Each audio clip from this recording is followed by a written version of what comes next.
നാടിന്റെ പാരമ്പര്യം സംരക്ഷിക്കണമെന്ന് Kanthapuram A P Abubakar Musliyar നാദാപുരത്ത് കേരളയാത്രക്ക് നൽകിയ സ്വീകരണ സമ്മേളനത്തിൽ സംസാരിക്കുകയായിരുന്നു അദ്ദേഹം.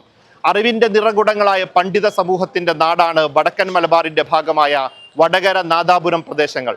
കളങ്കമില്ലാത്ത ജീവിതം നയിച്ച പണ്ഡിത സമൂഹം മനുഷ്യരെ മുഴുവൻ ചേർത്ത് നിർത്തുകയും മതസൗഹാർദ്ദത്തിന്റെയും സഹിഷ്ണുതയുടെയും സന്ദേശം അവർക്ക് നൽകുകയും ചെയ്തുവെന്നും കാന്തപുരം പറഞ്ഞു.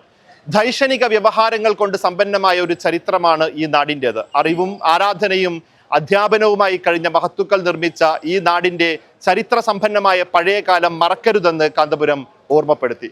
മതജാതി ചിന്തകൾക്ക് അതീതമായി നാടിന്റെ തിരിച്ചുപോക്കിന്റെ മഹാ അധ്യായത്തിന് സാക്ഷ്യം വഹിച്ച മണ്ണുകൂടിയാണ് ഇത്. നമുക്ക് നാടിന്റെ പട്ടിണി മാറ്റണം, നല്ല വിദ്യാഭ്യാസം നൽകണം, സുഗന്ധവും ശാന്തവുമായ ജീവിതം ഉറപ്പാക്കണം, ഒരു സുസ്ഥിര സാമ്പത്തിക ശക്തിയായി ഈ നാടിനെ പുതുക്കി പണിയണമെന്നും കാന്തപുരം ഉസ്താദ് പറഞ്ഞു. വൈരം വിതച്ച് നേട്ടം കൊയ്യാനാവില്ല. അങ്ങനെ ചിന്തിക്കുന്നത് മൗഢ്യമാണ്. അത് ഈ നാടിനെ തകർക്കുന്നവരുടെ അജണ്ടയാണ്. അതിന് നാം ഒന്നുകൊണ്ടുപോലും കൂട്ടുനിൽക്കരുതെന്നും കാന്തപുരം ഉസ്താദ് വ്യക്തമാക്കി.